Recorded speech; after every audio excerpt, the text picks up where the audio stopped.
10, 9, ignition sequence start. All engines are running. Liftoff and the clock is starting. Roger, the clock is operating. We're underway. It's one small step for man, one giant leap for mankind. And as the money comes rolling in, it's time now for Kerbalcast, episode 65, 28 Days of Garbage. Please, sir, can I have some more? More Kerbalcast? Sure, why not? I am your LMP, that's Lunar Module Pilot Biff Aldrin. With me, my CMP, Command Module Pilot Nostromo. Coming up in today's program, Biff done biffed it again, and Nos is back in the saddle. Freetoss bids us a fond farewell with this last episode of Flight Fundamentals. Wah, wah. Akinesis Gaming has a question for you about 1.1. We'll also get an audio letter from the official Shrink of Kerbalcast, J. Arthur, and from Velvety Smooth himself, Caffeine Rage. And we have a progress report to beat all progress reports from Lithobreaker. And, of course, your letters and tweets in the mission briefing. Okay, I have to give it up for the man, the king of Kickstarter himself, Nostromo. Thank you. You are the man. You know, it was nuts. I woke up and I had to go to work to use the internet because I didn't have internet installed. I wasn't able to Kerbalcast last week because I was moving. Right. And my internet install hadn't been completed yet. So i.e. you hadn't paid the bill. Yeah. So the night before we're kidding. The night before we were patreon.com/Kerbalcast. The night before we were getting everything ready, and I was like, all right, guys, I'm not going to see you till it's already launched. So I was like, well, here's to hoping. And I showed up, and it was 2 or 3 hours in, and we were already over halfway there. And I was like, oh my goodness. Oh, I know. I've told you this. I really truly wanted to be like one of the first to pledge on Kickstarter for your game. Folks, in case you don't know what we're talking about, I know you probably do, but just to make sure, Nos is a game designer, a board game called Garbage Day. Yeah. And the Kickstarter went live this past week. And their initial goal was 5,000. Which they hit in 5 hours. Not only hit, but surpassed. Yeah, we, at the time of this recording, we're at around 18,000. Yeah, I think, was it 18,600 and something when I last looked? Yeah. That leads me to a very important question. Can you loan me some money? If you look, it's going to Mayday Games. It's not going to me. Damn, see, I was going to be all nice to you. Yeah. No, now you don't have to be. Isn't that a relief? You don't have to live this lie. Okay, yeah. So for anyone who doesn't know, I made a board game. The board game's a dexterity strategy card game, 2 to 5 players, plays in about 20 to 30 minutes. And you all play a bunch of roommates who share a communal trash can, and you're all very irresponsible, and you're trying to get other people to be responsible for taking it out. That's a very clever game. That is done by balancing cards on the trash can. It's being published by Mayday Games. I am the designer, but they're the people who are printing it and putting everything together. And I'm sorry to interrupt. There was a video interview that you did where you described the game and you demonstrated it. Is that on YouTube? It is on YouTube. I think you could probably look up Board Game Geek as one word and Garbage Day, and you could probably find it. We did tweet it out, so you could find it through the Twitter, and also that video is on the Kickstarter. Okay. Oh, it is. Okay. Yeah. We have a couple different videos. Mind. The most crazy video, we have an animated one at the beginning just to show how the game is played. Then there's the one of me doing that showcase. The one that I think is the most crazy though is from a convention in China where it's a bunch of people in China playing the game, which that was mind blowing to me because I'm not going to China. Oh, maybe I will, but probably not. Hey, if you do, take a slow boat. But it seeing a bunch of people I'll never meet speaking a language I don't understand, even though I took it in college. It's just nuts. It was mind blowing, and I'm super appreciative of everyone who's backed, and even the people who just looked at it and maybe passed it on to somebody else. Where we go from here, the more money it gets, the better we can make the game. So it was $5,000 just to get the game printed. Now we're at every $5,000 extra, we do something to make the game better. Like we use a better card stock, or we change the way certain things are done. The next one is the one I'm excited for because it actually adds cards to the game and makes the game like even better as far as playing it. 18,000 is the next target? 20,000. Oh, 20,000. Yeah, okay. so once we hit 20,000 and 25,000, we add cards to the game that they're really good cards, and I don't really like once you have them in, you don't really want to take them out. Like they really increase the play style. You know what I think is funny is there's a delay between when we record and when we release Kerbalcast every week. Yeah. So when this comes out, 20,000 will probably be in the rearview mirror already. Which will be good because they'll already be hearing that they're getting something great. Yeah. Yeah. You know? Did you tell me 25 is the ultimate goal? Well, there are goals beyond that. 25. I want to hit 25. Okay, now you guys are just getting greedy. Yeah. No, and see, the thing is, what's really cool about it is it's intervals of $18. Mm-hmm. So $18 gets you the game shipped to your house. You know, that's it. And I mean, you can add on, depending on where you are, it may cost a little bit more, but only $2 or $3, and to get it shipped worldwide. Okay. And you can do things to increase the safety of the shipping by having it be in a more sturdy, shipping box or whatever. But for less than $25, you get what I will say is a good quality game. I want to thank our Kerbalcast listeners. Oh man, it was so cool. In the comment section, there are several comments, and if you'll scroll through, quite a few of them posted after they donated. They posted Homer to your mobile. Yeah. It got to the point where somebody wrote in and said, "What is Homer to your mobile?" Yeah, I like that they're still pouring in because eventually the comment section gets. I think we're like 115 comments so far. Right. And so eventually somebody doesn't want to scroll through all that. So I just want to every 50 to 100 comments, somebody be like, "What is Homer to your mobile?" So I'm really appreciative of everyone who's been listening to the podcast and is backing the game. It's a good quality product, and I think you'll enjoy it. Life is a series of avenues that you never know how they're going to intersect. Yeah.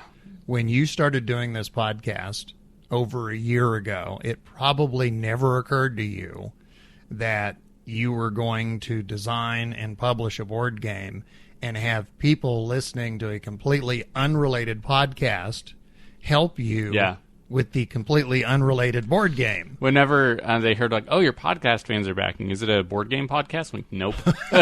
It's a video game podcast.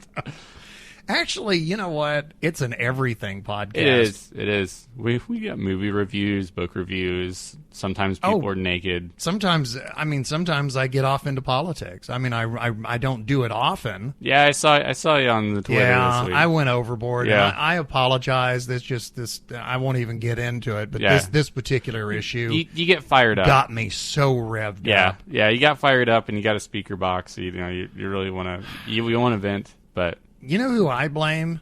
You. Huh? I didn't have a Twitter account. I was like a sworn enemy of Twitter. I was like, I am never getting on Twitter. Once you get into it, you don't know why you hated it. Yeah. Well, I will, of course, Walmart again, the great nexus of our whole life. I was in Walmart, and I get this text from you, and it said, "Hey, I just started a Twitter account." Yeah. I was like, what? Good for you.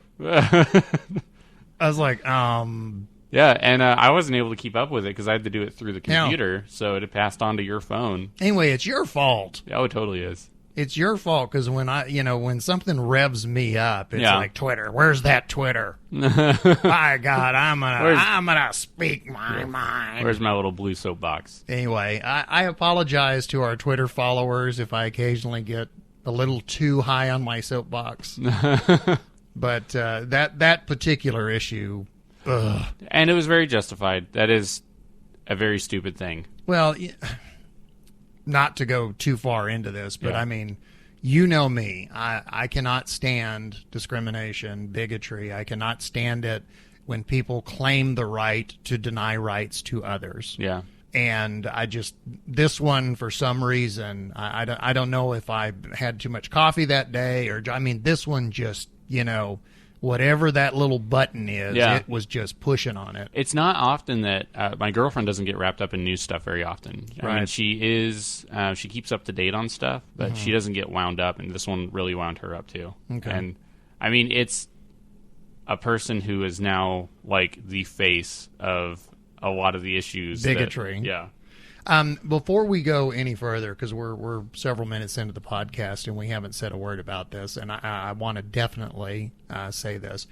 Last week, Amy K and Freetoss, or Chips and Corn, as we lovingly call them, were going to fill in for us. And at the very last second, Amy was so sick. And I was having an email conversation with her because she was like so sick, and she was sitting there going, I'm trying to muster up enough strength to record Kerbalcast with Freetoss. And I was like, sit your butt down. Yeah, it's not your job. You know there aren't lives on the line. You know, people are going to understand you're sick. Yeah. Well, anyway, Amy, trooper to the last, she tried up to the last second and just finally went, I cannot do this. Yeah. Jay Arthur, our resident Kerbalcast shrink, stepped in at the last second. And last week, instead of Chips and Corn, it was Chips and Shrink, which, by the way, Jay Arthur's new official nickname is Shrink. And I even notified, I sent him an email. I literally sent him an email that said, your official nickname is Shrink. That is all. Yeah. And he was like, okay. Because I always wondered if that was considered like a derogatory term for psychiatrists. Head shrinker. Yeah. It may have been at one time. But now it's commonplace. So, yeah. Well, the funny thing about slang, especially derogatory slang, is it gets picked up. The intended target, they have a tendency to take it and assimilate it and make it their own. So even if it starts as a derogatory, it becomes, in some cases, it becomes a term of empowerment. Mm-hmm. But yeah, I mean, I don't think shrink is derogatory anymore. Yeah. Well, I mean, he took it, so, he at least has a... Well, anyway, Freetoss and Jay Arthur did an astonishing job last week. Mm-hmm. Last week, I know I've said this before, when I listened to Amy and Freetoss host, and last week when I listened to Freetoss and Jay Arthur host, the contrast between them and us is amazing. Mm-hmm. Because I mean, you and we're a dog and pony show. Yeah. I mean, we're funny and we're entertaining and whatever, but I mean, I don't know what I'm talking about. Oh, I don't know what I'm talking about. You get Amy and Freetoss, you get Jay Arthur and Freetoss, and I mean, you've got people that know what they're talking about. You have an educational show. Yeah, and it's like I'm sitting there listening to my, quote, own show, and I'm going, I never knew that. Yeah. I mean, they really did a great job. I mean, they absolutely hit it out of the park. And I really have to praise Jay Arthur for somebody who got, I think it was only a few hours notice. Yeah. For somebody who got just virtually no notice at all. Took up the mantle. To just sit down in the host's chair. I mean, he did an incredible job. Now, Jay Arthur is about 98% ham. So, and he's done, he's used to this kind of stuff. So, yeah. I mean, it's in his blood. But he really did a good job. And Freetoss did an awesome job. We mentioned up at the top, Freetoss notified me last night he is taking a new job. And the job is going to not allow him to have time to be a contributor to Kerbalcast anymore. Yeah. Which makes me very sad, because Freetoss has... he's been an amazing contributor. Yeah. All jokes aside, Freetoss has always impressed me. Mm-hmm. He is unbelievably intelligent. He is incredibly talented. And, I love to tease him, and, and he loves to tease me. But the fact is that he has impressed me from day one. And his contributions to Kerbalcast have been invaluable. And we will definitely miss him, but we do wish him well. He said that he will still be with us on Twitter.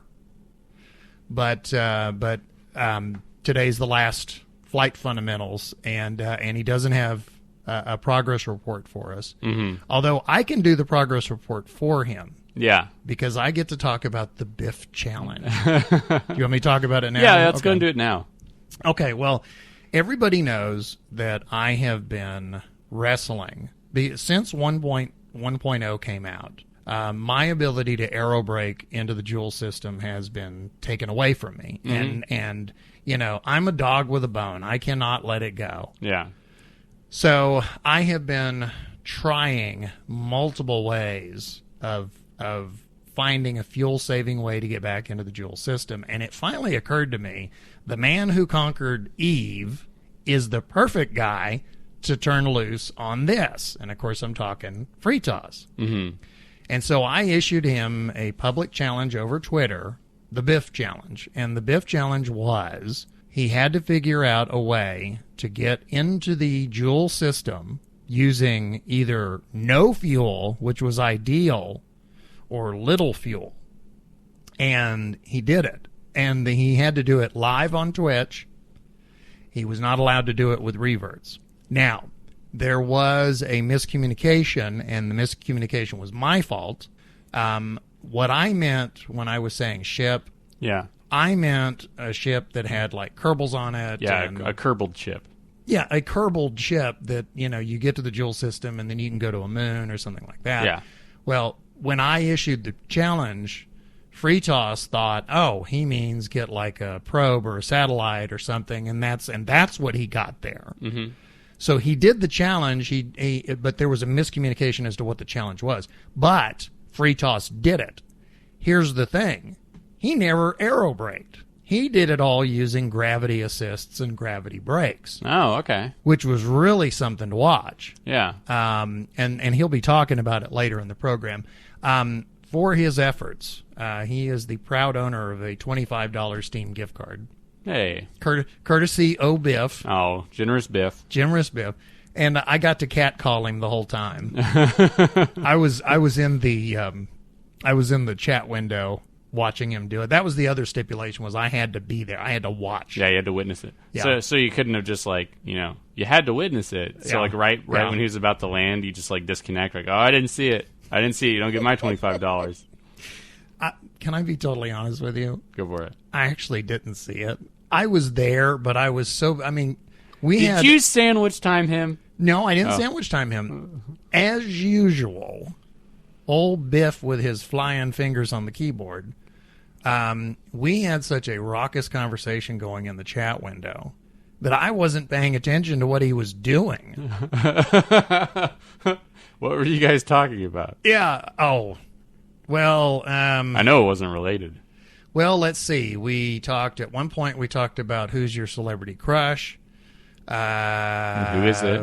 We started in on erotic fan fiction. Oh. I can't even get into half of the stuff we talked about. Okay, so it was a typical conversation with you. So yeah, basically, It was like, you know, all over the map. Yeah. I mean, at one point, Freetoss was like, Biff. He was like, nobody wants to see that. But yeah, he did it, and of course he did it live, and he did it all, no reverts, nothing. Like a champion. Yeah, like a champion. I sent him the card, and I've got to try and remember what I wrote. I said, what was the code on the card? Yeah. I just want to write it down to make sure you got it right. Let's see. 1, 2, 3. Okay. A, B, C. It's like something someone puts on their luggage. Yeah, right. Now, anyway, I wrote him and I said, congratulations, you are the winner of the Biff Challenge. Minstrels will wander the country singing songs like this for generations. Freetoss, you're the man. Give him a challenge. He'll do it when he can. Uh-huh. Built him a rocket ship, flew it to the stars. Now he's so famous, they recognize him in bars. That's pretty good. Anyway, yeah. I told him that I told him to prepare for a lifetime of strangers buying him free drinks. Yeah. And even stranger women giving him his phone. They had their phone numbers. So, congratulations, Freetoss. Congrats. The winner of the Biff challenge. The Biff challenge. And now you can explain to me what you did, because I wasn't watching. Now, other news of the week, okay? Yeah. And one last time, let me say it before we move on. J. Arthur Freetoss, great job last week. In case you're curious, now that Freetoss is stepping out, J. Arthur is now the new fill-in host. And the last week of this month, I'm going to be out. So Amy and J. Arthur, or Corn and Shrink, will be hosting cable car. Where did I come up with that? Kerbalcast. They'll be hosting Kerbalcast the last week of September. Yeah. Okay. Other big news of the week. Somebody has a computer. Yeah, I'm fully set up now. Yeah. And it has no Band-Aids. Yeah, no Band-Aids on it, and it doesn't make any funny noises. I don't have to kick it every now and then. It isn't burnt. The fans don't have dead bugs stuffed in them. It's I'm really moving up in the world. Yeah, apparently. Yeah, don't keep your computer at floor level. One thing I like about Steam is, if you've got somebody on your friends list, you can see their activity. And I knew fairly within a few hours, I knew when your computer was up and running, simply because it was like, Nostromo, had, just played Pretty Pretty Princess. Yeah. So yeah, I saw it and I was like, when did I last play Kerbalcast? The 11th of July. Oh my God. Yeah. I was like, man, oh yeah, it's been like 2 weeks. It's been a really long 2 weeks. No, man, it was back in July. I know.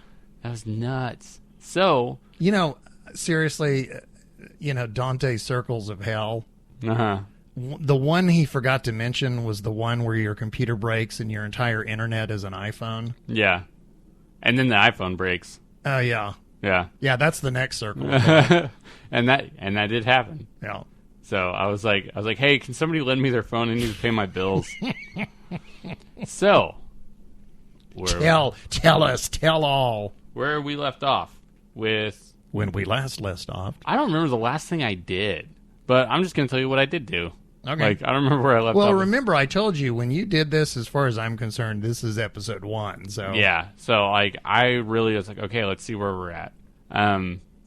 You get a mulligan because honestly, it's been so long. I mean, as far as I'm concerned, you're ground zero. Yeah.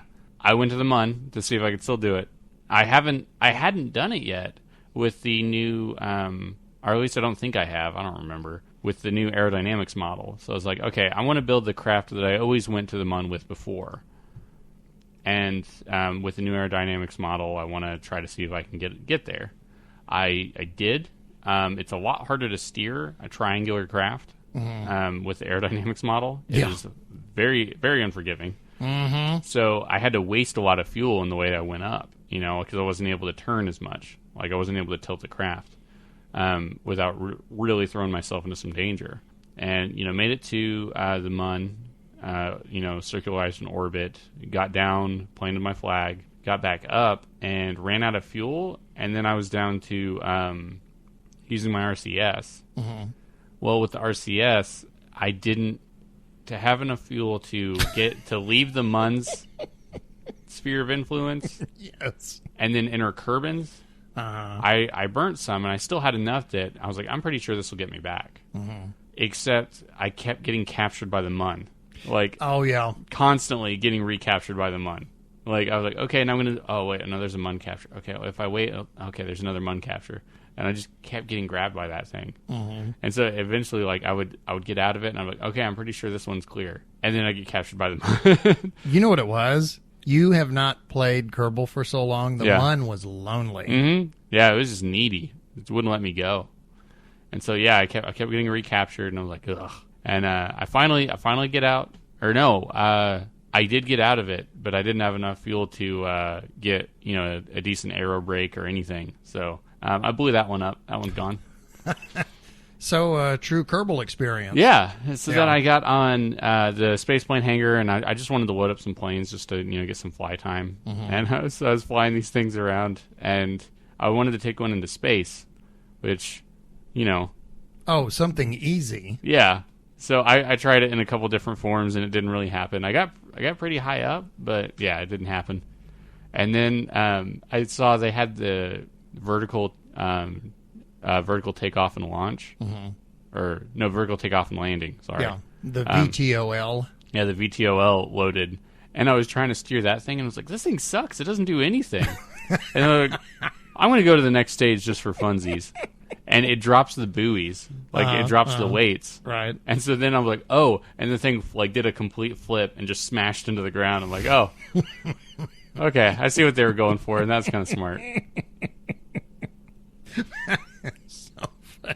But I mean, that was pretty much the gist of it. I'm gonna try to get some satellites set up and refueling stuff, and maybe I don't know. Actually, you know what? Probably the next thing I want to do is I want to land on the Mun and start drilling it. Okay. Yeah. Because I haven't really drilled anything. Okay, that's the question. Are you Sandbox? Yeah. Okay. Oh, Yeah. so you did go to Sandbox. Yeah.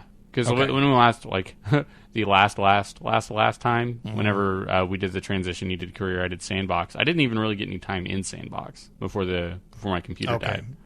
Well, because I know you had said to me that Sandbox was overwhelming. Yeah, and then you went to Science. I started using, no, I never got to Science because my graphics card died. So okay. Yeah. So I was just using parts that I was familiar with. Gotcha. So I'm going to start doing a combination of those and parts I'm not as familiar with. Okay. Well, last week I talked about this. I sent in a letter to Kerbalcast last week, but I'll tell you, I'd done busted Career. Really? Yes, I'm done with Career. Wow! Congrats. No, not congrats. Oh, is Career done with you? Yeah. Ah. On our list of when we promoted today's show, we said Biff done biffed it again. Biff biffed Career mode. Uh-oh. I was almost to the end. Okay, Yes. I had, we've talked about how the tech tree has tiers based on price, funding levels, or not funding levels, science levels. The 300 science tier, I had 2 items left. The next tier was 550, and I had 3 or 4 items left. Yeah. And then on the very, very top tier, I think I had 1 or 2 left, maybe. But I was close. It's been a couple of weeks, so the best memory I have of it was when I bombed out of the game, I had about 6.4 million funds, and I had about 64% reputation.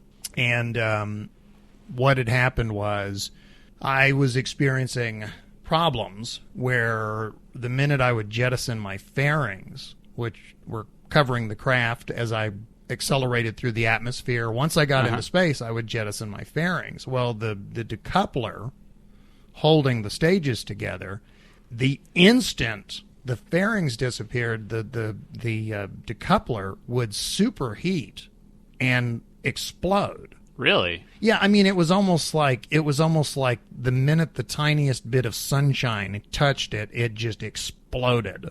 And I did, I went back to the old, Alt F12, ignore maximum heat. And it's like I would jettison the fairing, and the decoupler would immediately turn solid red. I mean, so fast you couldn't see. I mean, it just boom, solid red. Wow.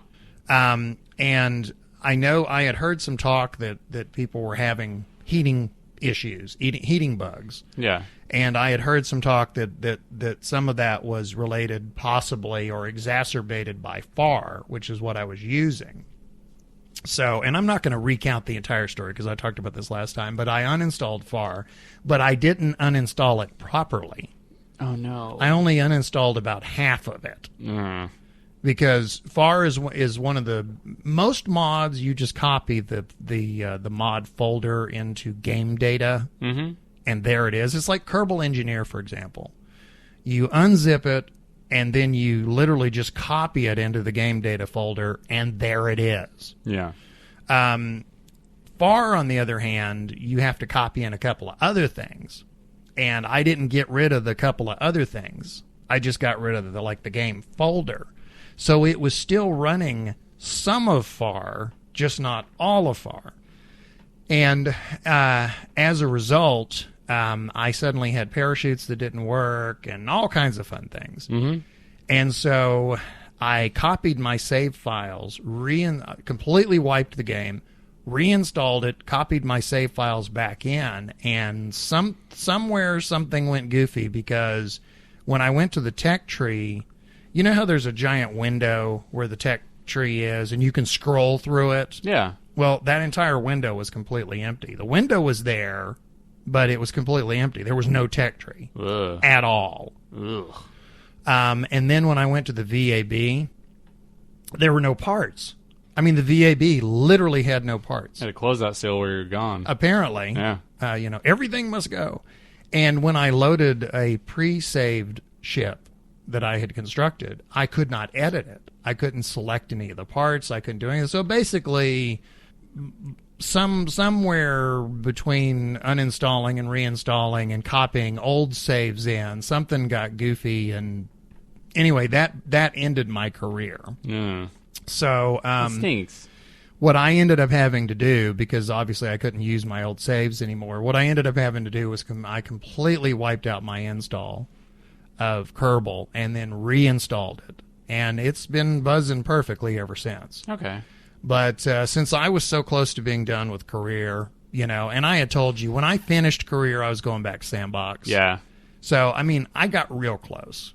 Yeah. I mean, I'd count that because, like, I've had, games where you have, like, a extensive amount of play time. Yeah. And your save gets wiped. And you're like, I'm done. I'm not going to go back and redo all of that. Right.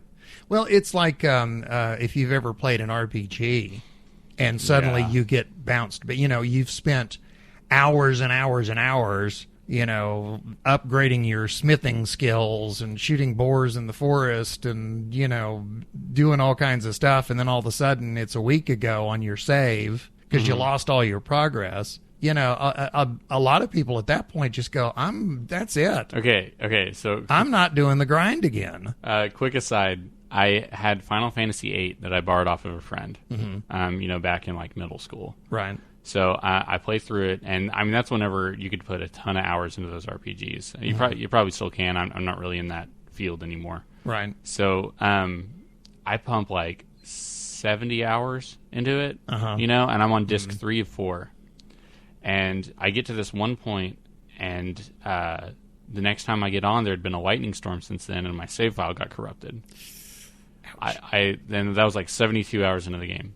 I start over. I play 73 hours in, and I go on the next day and my save file is gone because my little brother accidentally saved over it. Oh no. I played through. So just out of curiosity, where is your little brother buried? I'll never tell. Yeah. So I played through again 74 hours, and his third disc was too scratched up to work.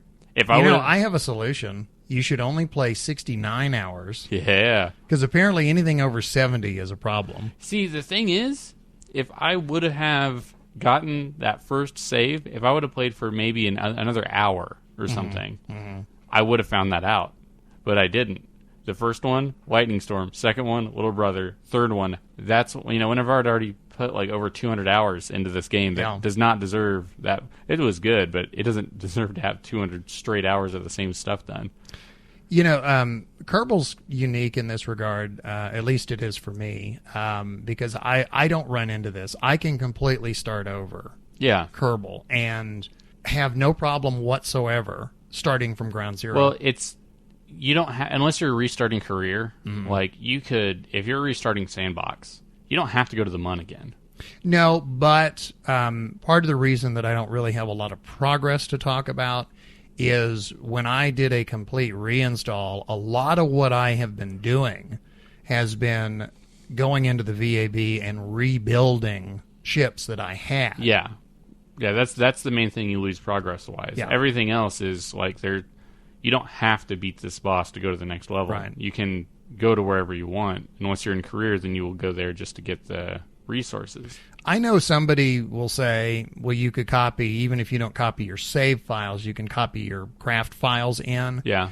I like to rebuild ships because I can tell you right now that every time I rebuild a ship, well, every time, that's actually probably not correct. Usually when I rebuild a ship, it ends up being better than the previous version. The practice of redoing what you've done. Right.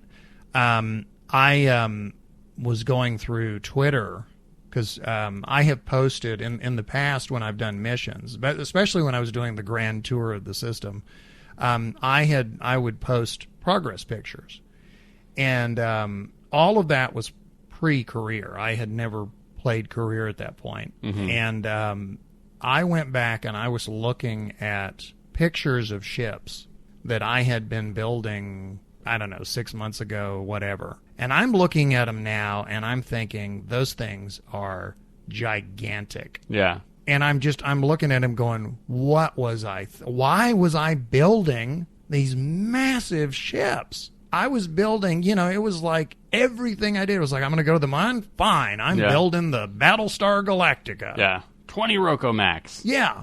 I'm going to build a ship where I can go to the Mun and back 50 times. I have no idea why.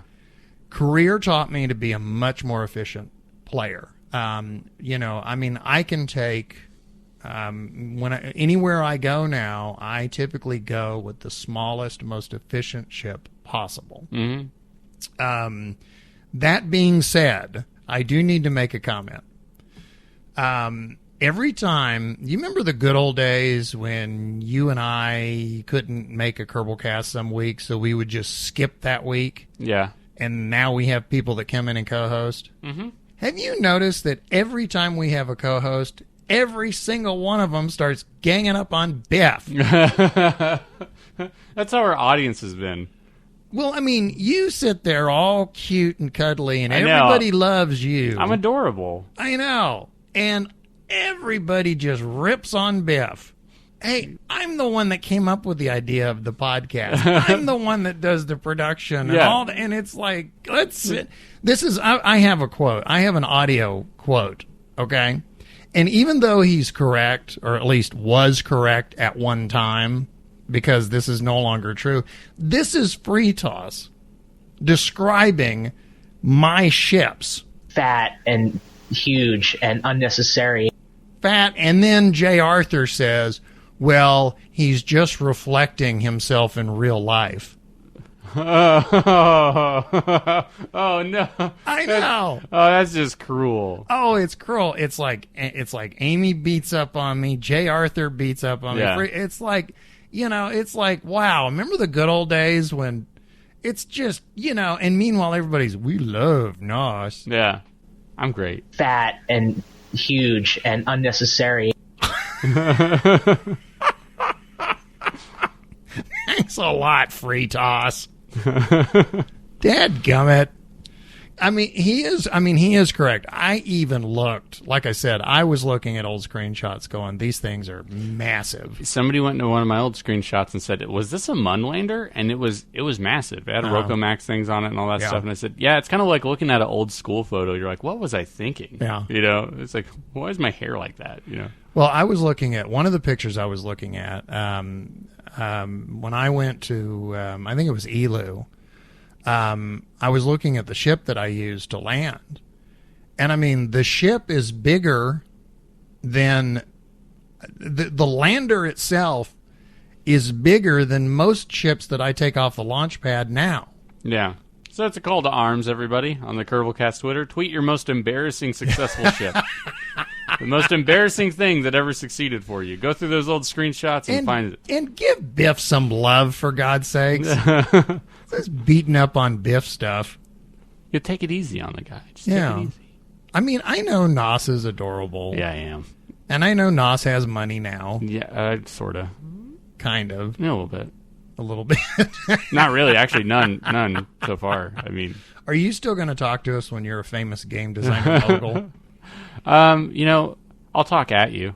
I'll choose whether or not I let people respond. You know what I've decided? What? You know what your new nickname is? What? NWA. Nos with attitude. Oh, yeah. Yeah. That's me. Nos gonna keep it real. Nos is just raking in them Kickstarter bucks. Does that line it out for our progress? Or? Yeah, our progress is done. J. Arthur, a.k.a. Shrink, has some progress for us.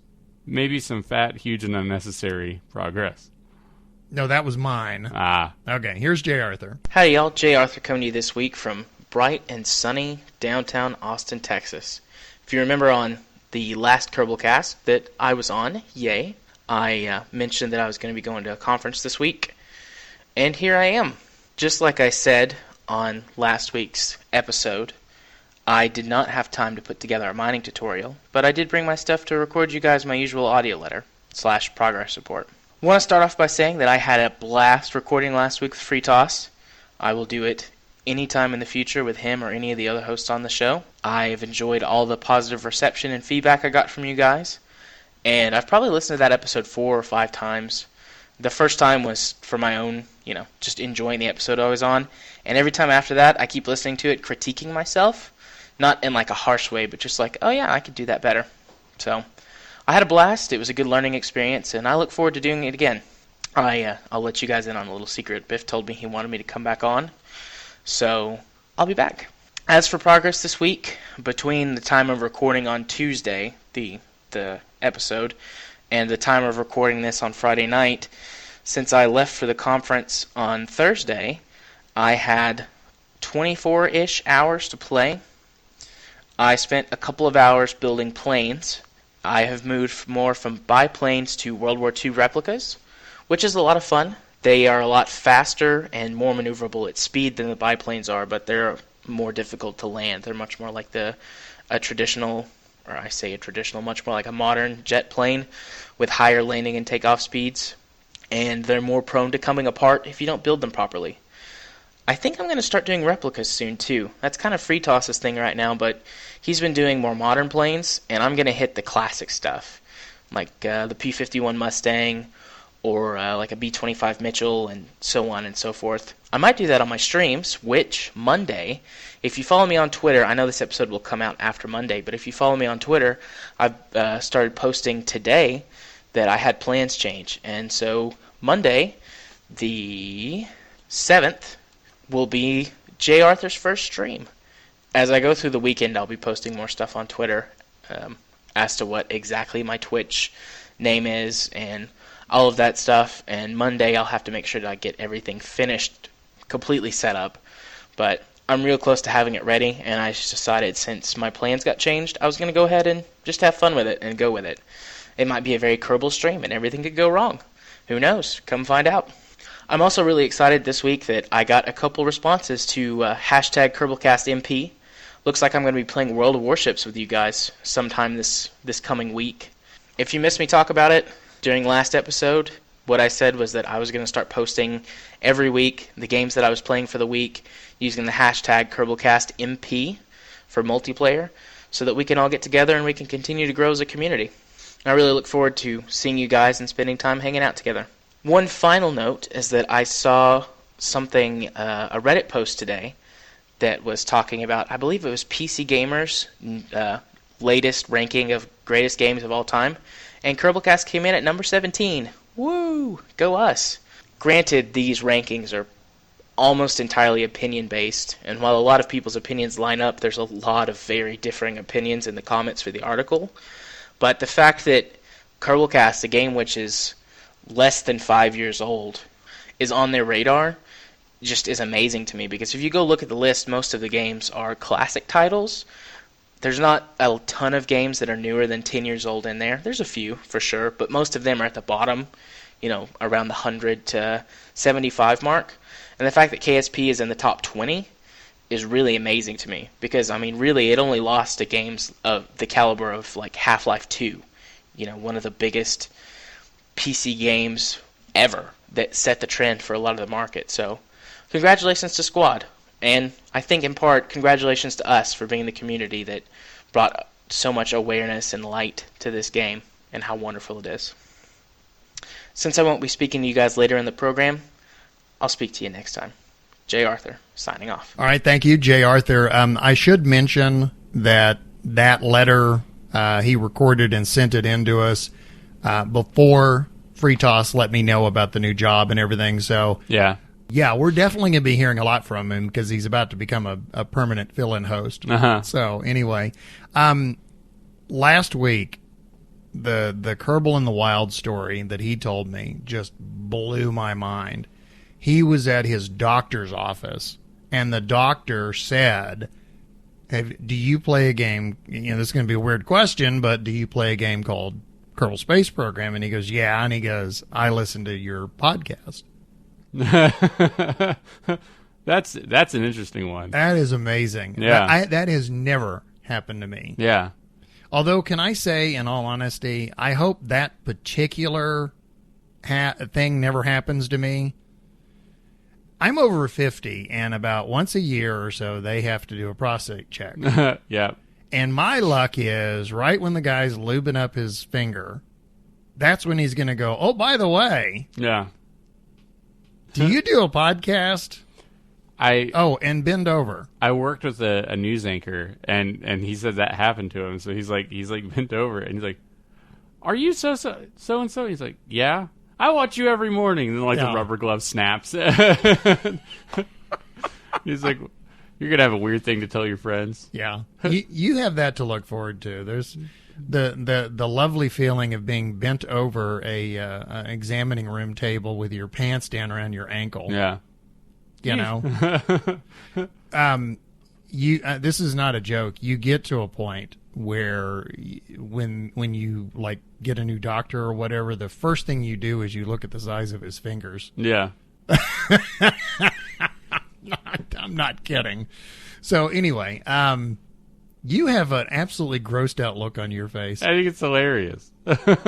Well, yeah, you think it's hilarious. How old are you? Yeah. I turned 28 this month. Okay. Yeah. Talk to me in 22 years, and we'll see how funny you think it is. Let's see. So by then, we'll be doing it with lasers. Yeah, that's true. Yeah. Oh, God. You know what? We will have, by then, our robot overlords will have taken over. Yeah. And they'll be hosting, you know. I hear you do a program called Kerbal Space Program. You know what will be bad, Bend though? over. Do you know what the Terminator version of Kerbal Space Program will be? What? They will put us in real spacecrafts. Yeah. And then figure out ways of killing us. I don't know. They'll have a better success rate than I do. They're like, ha, we fried him. Let's put Biff in a ship and send him to the sun. Yeah. Yeah. Okay. Boy, did we get morbid. Yeah.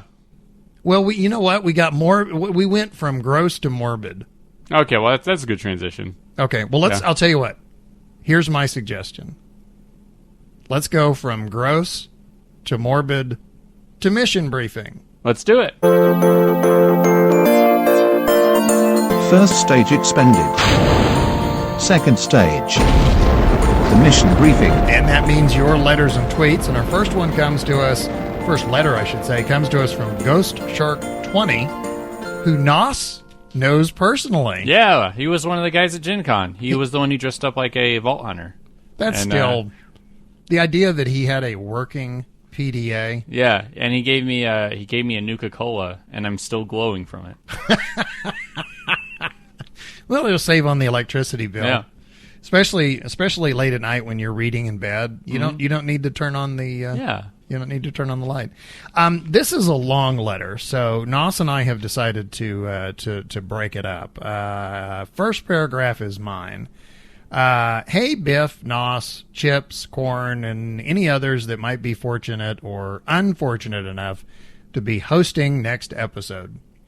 Just wanted to start this letter by saying I'm a bit put off by all the Enterprise hate you guys have. I'm going to finish this and then I'll say what I was going to say. I feel strange in saying this, but I think that Enterprise just might be my favorite Star Trek series. Yeah, there was a lot of pandering to the, how shall I say it, the young nerds alone time image repository. Regardless, there was some really good storylines to come out of it. It showed humanity's first steps into the bigger galaxy, and how we quickly went from the starry-eyed newcomers to hardened realists struggling to survive. Humans were able to look at centuries-old problems, such as the Vulcan and Terrian spat, and look at the problem with a fresh set of eyes, and helping both sides come to an agreement of sorts. Spoiler alert. One of my favorite parts was when Archer used the info he found at the Vulcan monastery, both when and how he laid it out. But I loved the ship as well. The NX-01 wasn't the utopian city floating through the stars like most other ships in the series. It was rough and utilitarian. It was much more reasonable feeling for a new groundbreaking design that was full of cutting-edge tech that was probably much smaller in size by the time the newer Enterprises came around. All in all, I think the show is underrated, and mainly because people see the stuff that constantly gets dumped on and don't look further. Okay, my comment. If it sounds like we're always dumping on Enterprise, I'm sorry for that, because that's not my intention. I liked Enterprise. I have some problems with it. I think that by the time Enterprise came along, the powers that be at Paramount that were running the Star Trek franchise, I think by that point, I think some of their worst tendencies had really gotten out of control. Yeah. I have complained about this before. I do not like the whole juvenile stick a woman in a cat suit nonsense. Mm-hmm. I've said before, Star Trek Voyager, Jerry Ryan, who is a beautiful woman and a very talented actress, would have been sexy as hell in a Star Trek Starfleet uniform. And the idea that the holographic doctor designed a catsuit with high heels and stuck her in that, to me, is pandering to the, as you put it, the alone time image bank. Mm-hmm. I think that's idiotic. I think it's demeaning, especially for a show that is supposed to be a future in which we have transcended a lot of that. Yeah. And then for them to turn around and do that to Paul, which I thought was idiotic. Those are kind of my gripes. The theme song, I can kind of take it or leave it. The problem I have with it is, and this may be me being a little too old school, but Star Trek to me is very epic and majestic. It's a show about exploration, and it's a show about possibility, and the opening theme kind of sets the tone. And what I want is soaring orchestral music that's full of possibility and adventure.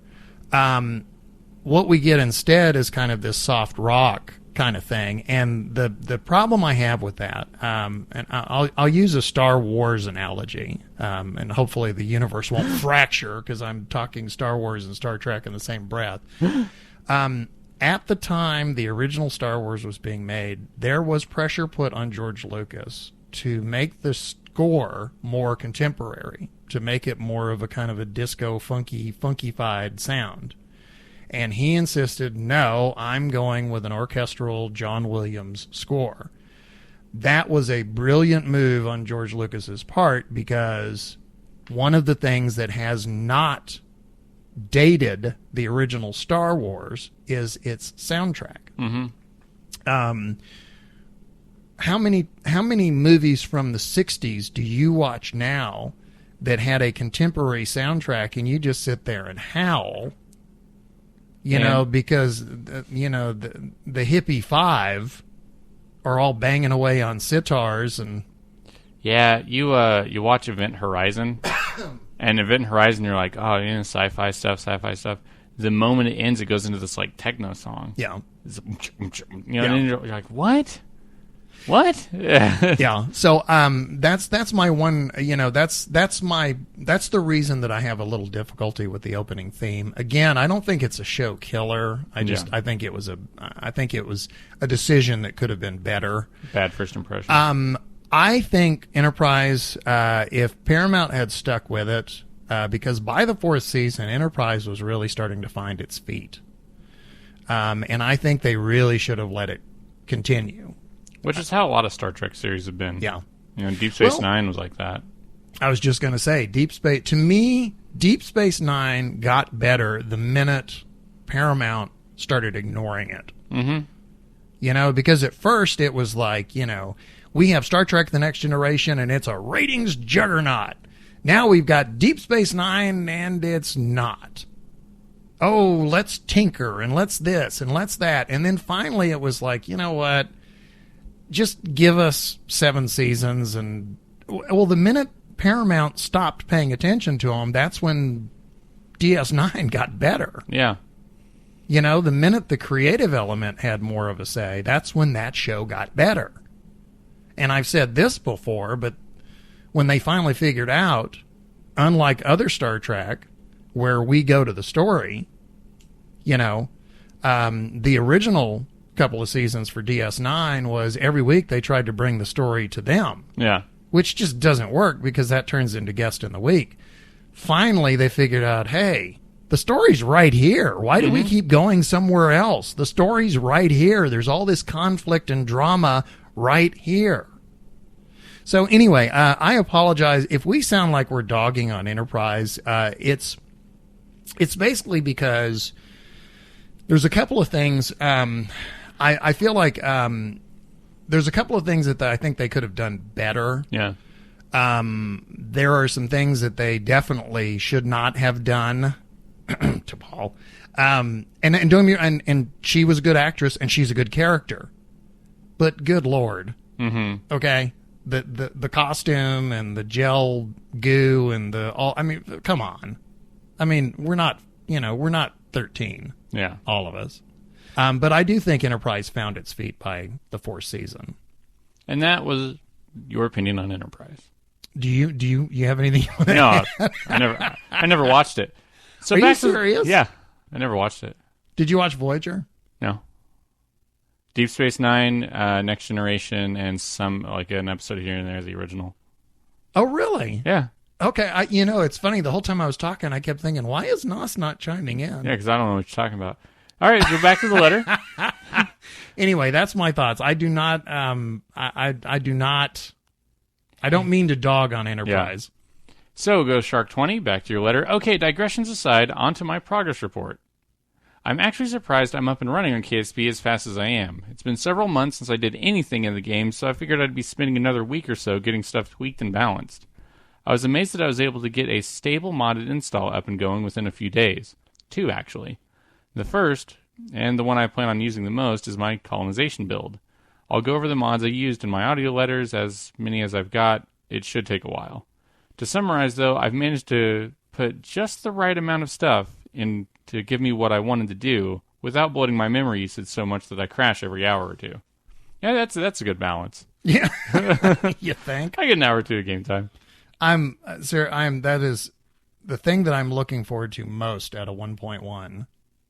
64-bit. Yeah. The idea of your only limit is the amount of RAM you've got. Yeah. Me like very much. Yeah, that'll be pretty good. My other build that I've created is my Mission to Duna playthrough I'm building. If you haven't heard of the Chaka Monkey mod pack, you should definitely check it out. I mentioned it to Nas at Gen Con. Hey, that's me. But it basically is a collection of mods that Janfrit, the pack creator, and his team have tweaked to work together to simulate some of the best proposed space exploration designs of modern day. Can I say it? Go ahead. Chaka Monkey. Chaka Monkey. Chaka Monkey. Big influences are the NASA Constellation mission, the Orion and SLS designs, and landers similar to the Altair system. The parts come from many different sources, such as KW Rocketry, Bahamuto D, PorkJet, and some guy's Fustek habitation modules. Is that how that's pronounced? What? Yeah, that is. Okay. I was wondering. Spell it. SUMGHAI''S. You're right. Some guy. Yeah, some okay. guy.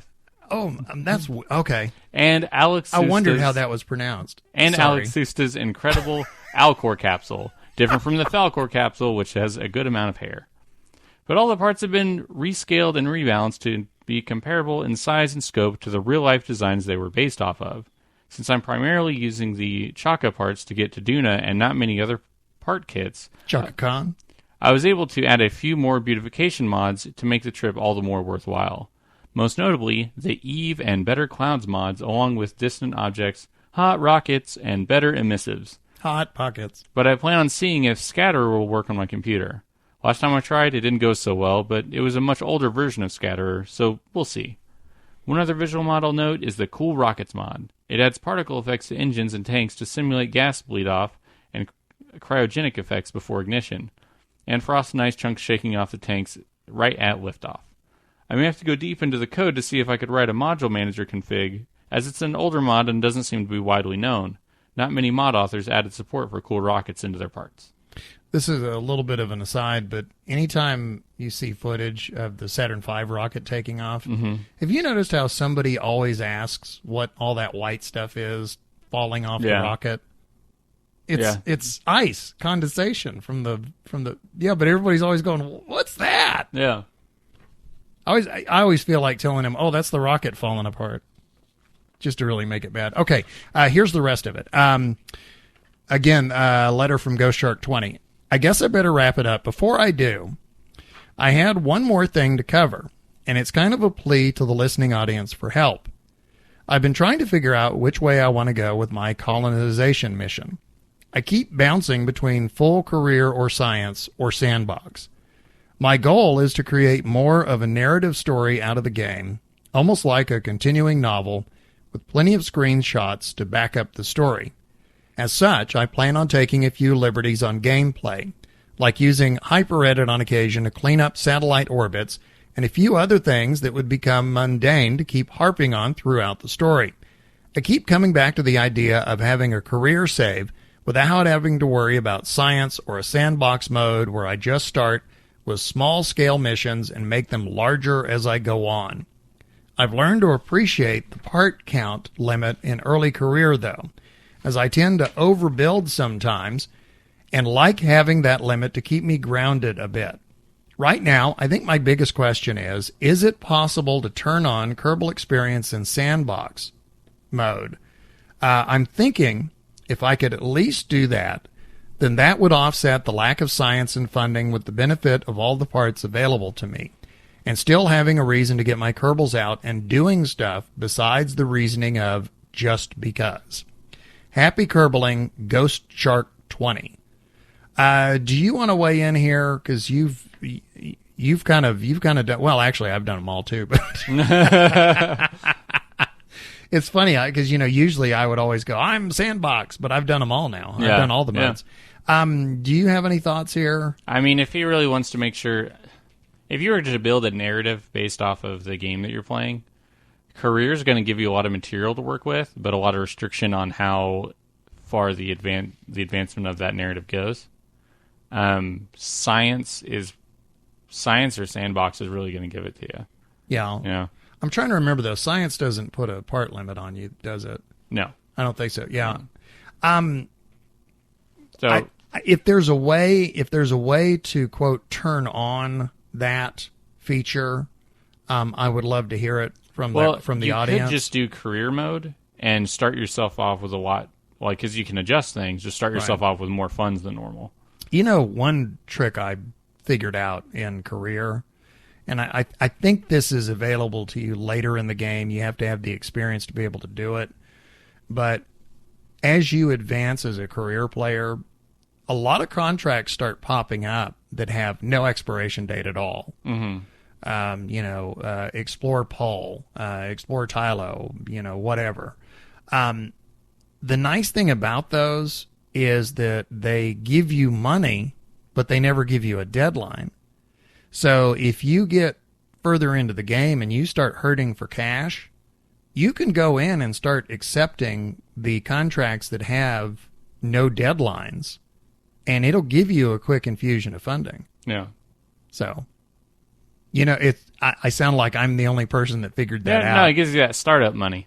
No, I'm talking about later in the game. Yeah. Because there was, I think I told you about this a couple episodes back. There was a point where I was experimenting and having some problems, and I actually ended up blowing a lot of funding without realizing what I was doing, because I would test something in Sandbox, and then I'd go to Career and try and do it.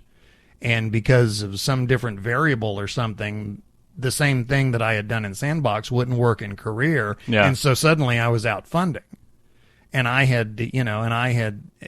blow a couple million funding on some unsuccessful things.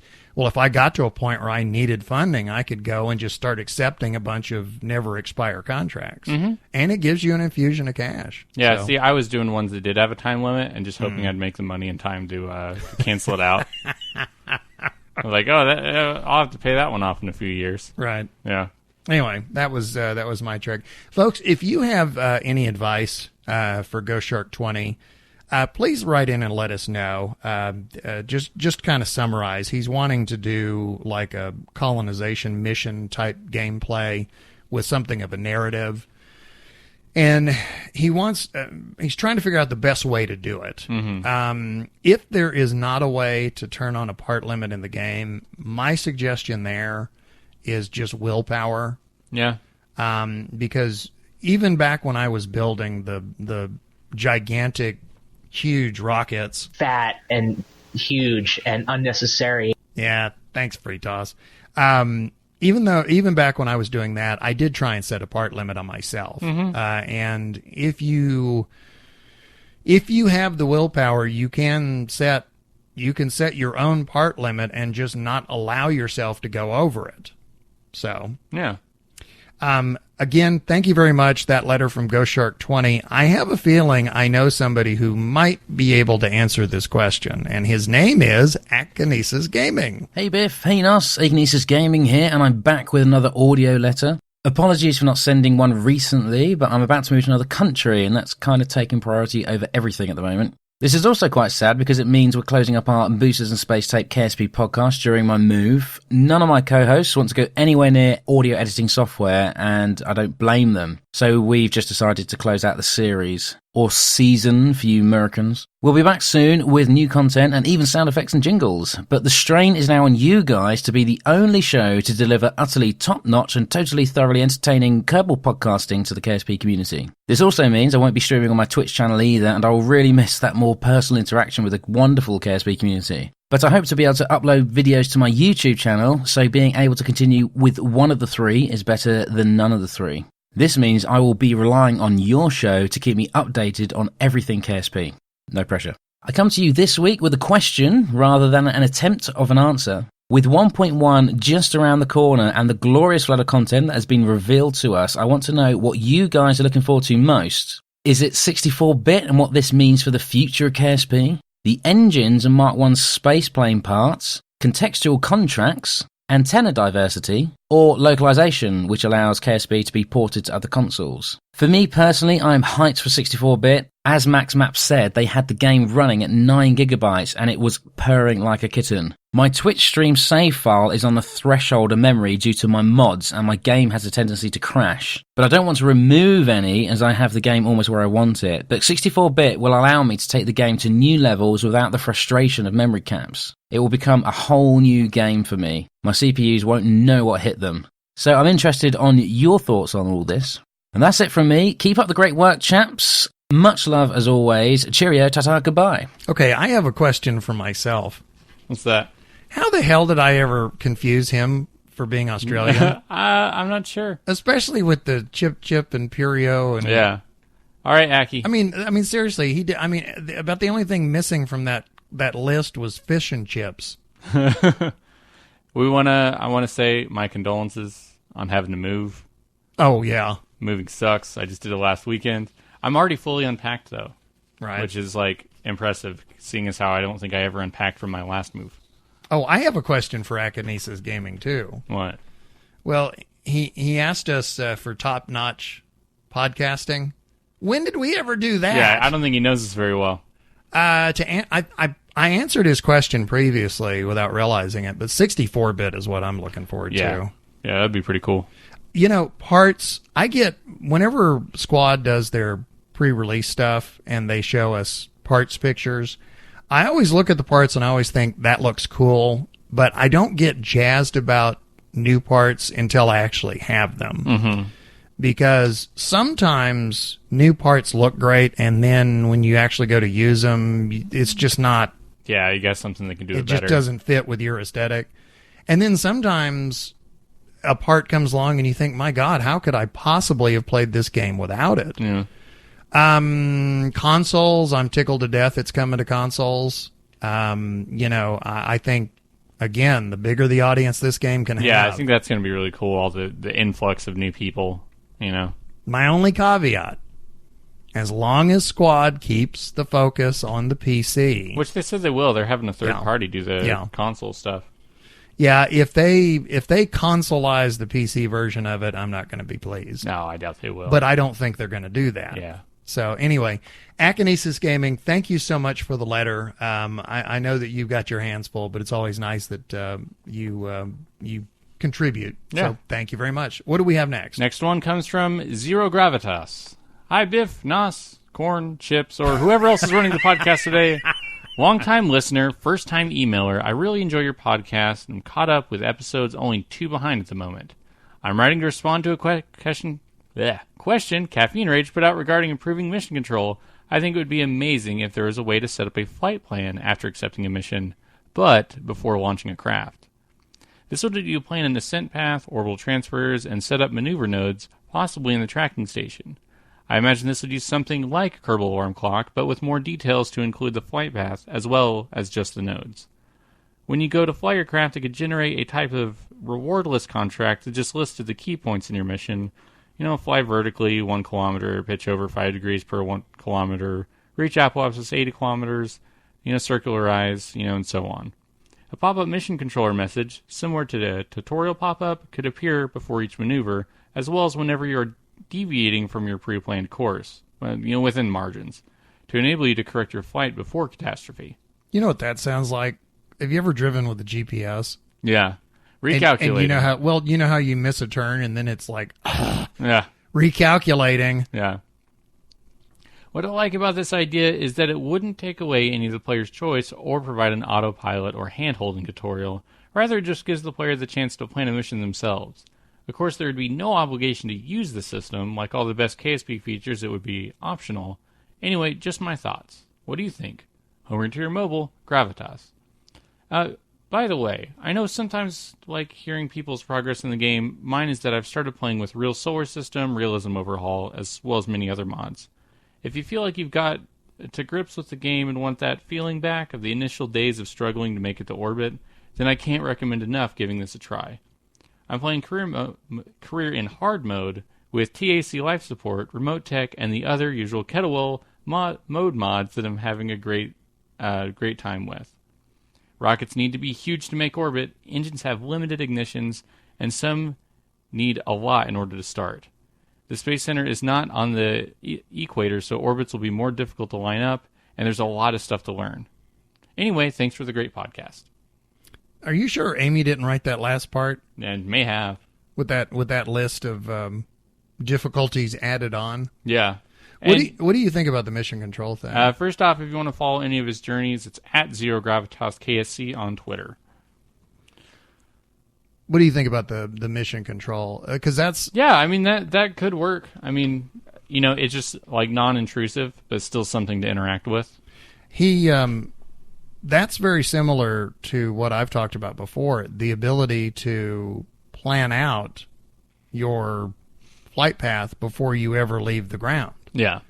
And like I said, I would like it to be in a GUI format. I mean, I would like it to be a graphical user interface where I can, just like map view, pull up the solar system and do all my maneuver nodes and plan everything out and kind of not in real time, but in future time, plan the whole thing out. And then when I'm done, like there's a button at the bottom of the screen that says implement or, whatever.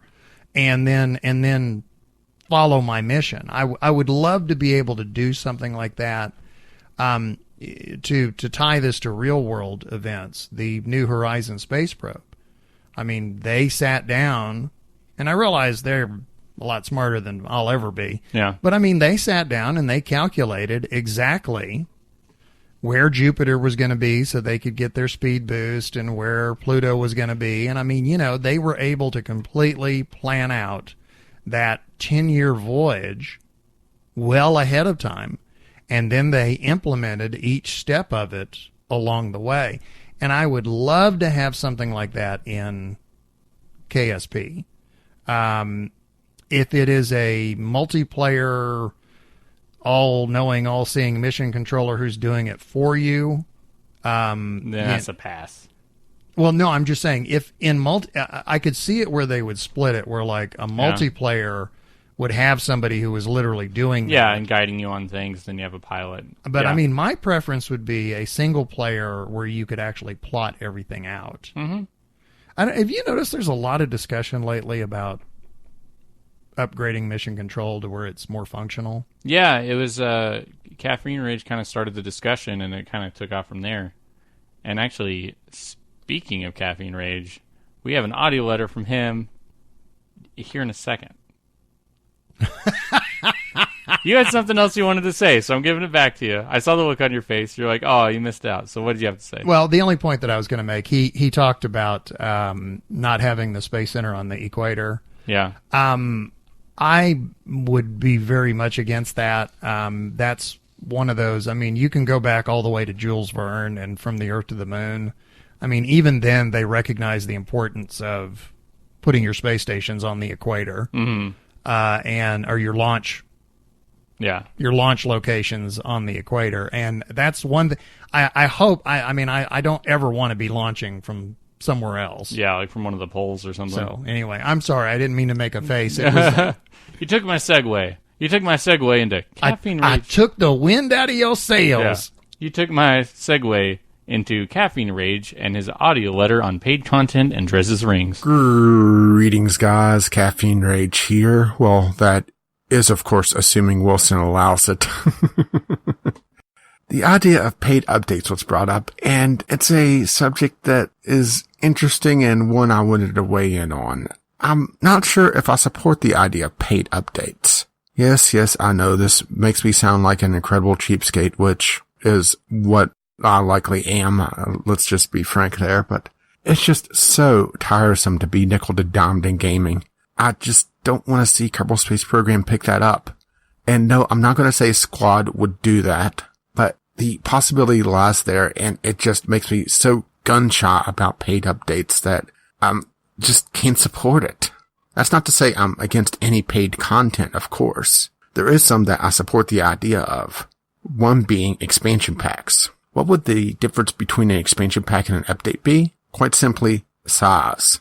In my mind, an expansion pack is a very chunky, meaty piece of content. To give you an idea, I would expect an expansion pack to be at least one full planet system, if not several planets and rocket parts to get to those. That would be a very meaty expansion and something that I wouldn't mind throwing a few bucks towards. But, just doing a small update and having a couple bucks here and there, it just doesn't feel right to me. Beyond expansions, there is one other type of content that I wouldn't mind seeing. And it is something that's probably a little tiresome, but for KSP, I think it would work. And that is cosmetic DLC. Now, this would be something that Squad would really have to figure out because they don't really have an infrastructure for it on PC, at least on their own store as far as I could tell. They have it through Steam, of course, and they have it in upcoming console versions. It would be an interesting idea, as long as it doesn't interfere with modding, and as long as the cosmetic content doesn't impact gameplay whatsoever. To give you an idea of what I'm talking about, take the Kerbal Space Center. Its buildings are modeled roughly after the Kennedy Space Center. A cosmetic DLC could make the KSC look like Star City, Russia. It wouldn't have an impact on gaming, but it would be an option if someone wanted to do something different with their Space Center. And I think it would be a great way to add to the game without really impacting the content. Also in the last episode, Kerbal Carr asked a question, and he is dangerously close to possibly one of the coolest Easter eggs in Kerbal Space Program. So if you don't want a spoiler for this Easter egg, skip past the end of this audio letter because it is quite amazing. Okay, the ring system around Dres that Kerbal Carr was asking about is in the stock game. It just doesn't appear until you visit Dres. What happens is, after you visit it, asteroids will start appearing around it, forming a ring around Dres, which makes it a prime candidate for a major mining base, because the asteroids you can mine.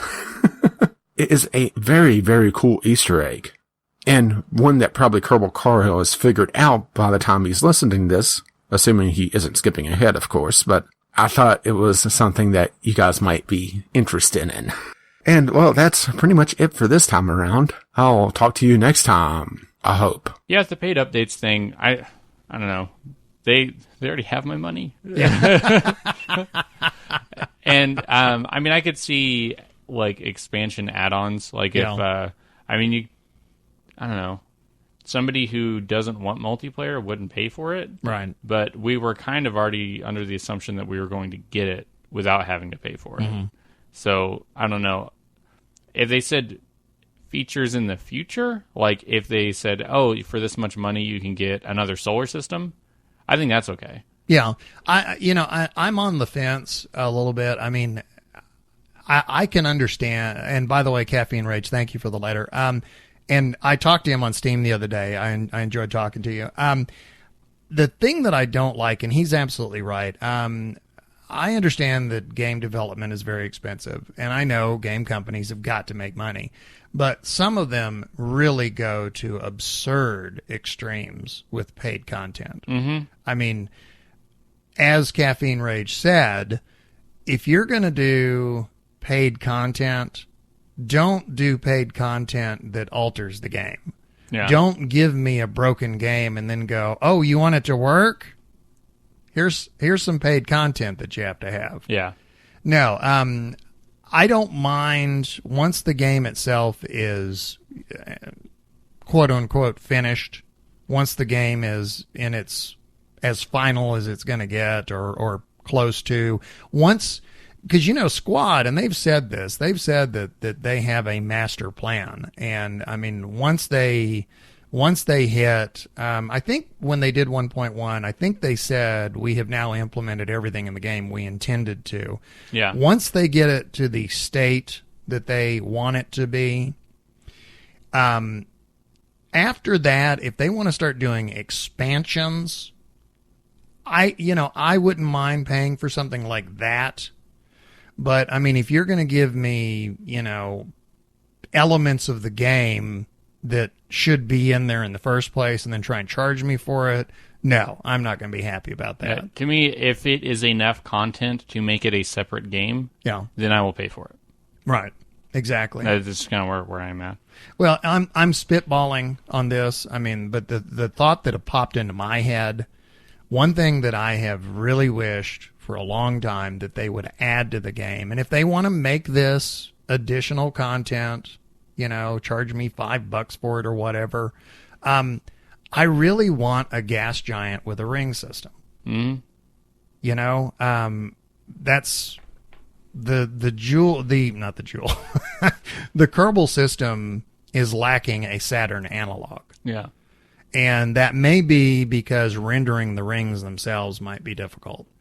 But, if it's like you said, outer solar system and stuff like that. As long as they don't nickel and dime us to death, and as long as it's added content that enhances rather than fixes a broken. Absolutely. I mean, I can go with that. I'm either way. It just kind of depends on what it would be. But I do think that's a very good point. And I like the Easter egg stuff. That letter was Caffeine Rage, and thank you very much. Moving on. Okay, we have another letter. And this comes to us from Yuri Kerman, which he was in the chat stream the other day too. That is such a great name. Hey, Kerbalcast. It's finally time for my second letter. This one because I just had to share this story. One of my most Kerbal stories yet. I'm doing career mode, and I love combining contracts. So I got a 3 rescue from low orbit mission contract and a contract for my first Minmus orbit. I also had a plant a flag on Minmus contract, but I wasn't planning on using that. But it's relevant to the rest of the story. Another thing relevant to the story is my mods. I have a couple, but most important, Kerbal Engineer, Science Alarm, and Stage Recovery. When I do my first orbit around another body, I always do a polar orbit. This so I can get out for all the EVA science. I also always want a pilot and a scientist on board when I'm doing a manned mission. So it starts out great. I'm going with an empty capsule, and I rescue 3 Kerbals. Well, I, quote, rescued them. They're not going back to Kerbin until they've seen Minmus from up close. And even better yet, it's a pilot, engineer, and a scientist. Perfect. Then I go to Minmus. Perfect polar orbit, and I get my science above all biomes. Then, little trick in between, I go back to mission control, and the return vessel from Minmus orbit contract is there. I always check for extra missions while doing a mission because, well, easy way to make extra funds. Then see, I have a lot of Delta V left. I could easily land on Minmus and plant a flag. Also, more science. So I quick save because it's still taking a risk, and I land. Perfect landing. And the rocket always stays stable on top of the little poodle engine. All Kerbals plant a flag, and I get more science. Then I leave. Still flawless. I plan my trajectory back, which is a little challenge from polar orbit, but still easily doable after you did it a few times. Doing the maneuver and time warping back to Kerbin. Then re-entry starts. My ship was 2 parts. 1 lander part with a little compartment with science, which has been taken out, and the capsule with the crew, heat shield, and a parachute. So I fire my little poodle engine to get the last fuel out of it, which slows me down enough so I don't need to make another orbit around Kerbin to lose enough velocity. Then I drop the lander part and leave the heat shield to take the last velocity. This all goes perfect, and I open the parachute and it gently floats back to Kerbin. Mission complete, right? Right? Well, no. I see my lander part a bit back, and it's bouncing back. What? And it's bouncing back up from the sea? It's like bobbing up and down in the ocean. So I switched to it. And now everything happens pretty fast. The lander part is leaving Kerbin. Little bug. Doesn't matter, right? Right? Well, it does matter. Stage recovery now automatically recovers my crew vehicle instead of it floating down. So the rescue contracts all failed, and I didn't return a vessel from Minmus. But I got the science and the crew returned to the astronaut complex. It was a really weird bug, but I needed the funds from the contracts. So, there was only one solution. Loading the quick save, which was right before I landed, a long way back. Homer to your mobile, Yuri Kerman. You know what the name of this letter should have been? What? Best intentions. Yeah. It seemed like It seemed like it was going well. Yeah, until that part. Yeah. Keyword is seemed. Yeah, there's occasionally you run into these really weird little bugs and quirks, and it's, hey, that wasn't supposed to happen. Yeah. So, well, what do we have next? Next, we have an audio letter from Lithobreaker. Hi, Biff, Nos, Corn, Chips, and the Mindmaster. Crew listed in order of appearance. You keep asking for audio letters, and even though I've got a face for radio and a voice for silent film, I thought I'd give it a go. So here's a progress report of sorts on a space station I'm putting up around Kerbin. Who's putting up? Oh, yeah, that's Zip, my space program's master pilot. He's the one doing all of what he calls the real flying, as he's quick to remind people. He says that probes are all well and good for getting a lump of metal into an orbit, but for precision stuff, such as docking, Zip insists that it needs a pair of eyes and hands up close and personal. Who am I to argue? I only design the stuff. So anyway, As all big space stations go, we started with a nice structural core that was a little more than some docking ports taped together. The launch was unmanned, since Zip overslept. Hey! But that was useful for making sure that all our launch parameters were okay, and the heavy lifter didn't have any design issues. Everything went like a dream. Yeah, the type where you wake up sweating and screaming. Okay, so there were a few minor issues with the lifter. Nothing that a few struts and some fins couldn't resolve. And after 1 or 2... You mean 6? More launch attempts, we got our station core into a 150-kilometre orbit. The next launch is to put Zip up there with it, in a ship with enough life support to last him a few weeks, and since he'll be alone in a 3-man party, he should have plenty of space to cope for a while. The ship is an old, reliable crew transfer vessel I've used many times before, so no worries about unplanned disassembly this time. Launching in 5, 4, 3, guys, 2, I think I've left 1. blueprints in my other Ignition. jacket. Sorry, what are you trying to say, Zip? Oh, whatever. Orbital insertion is smooth. Intercept targeting was good, and you should have a 300-metre close approach in a couple of minutes. Your relative velocity is just over 600 metres per second, though, so burn early. Got it. Burning now. Hey, I can see it over there. Cool.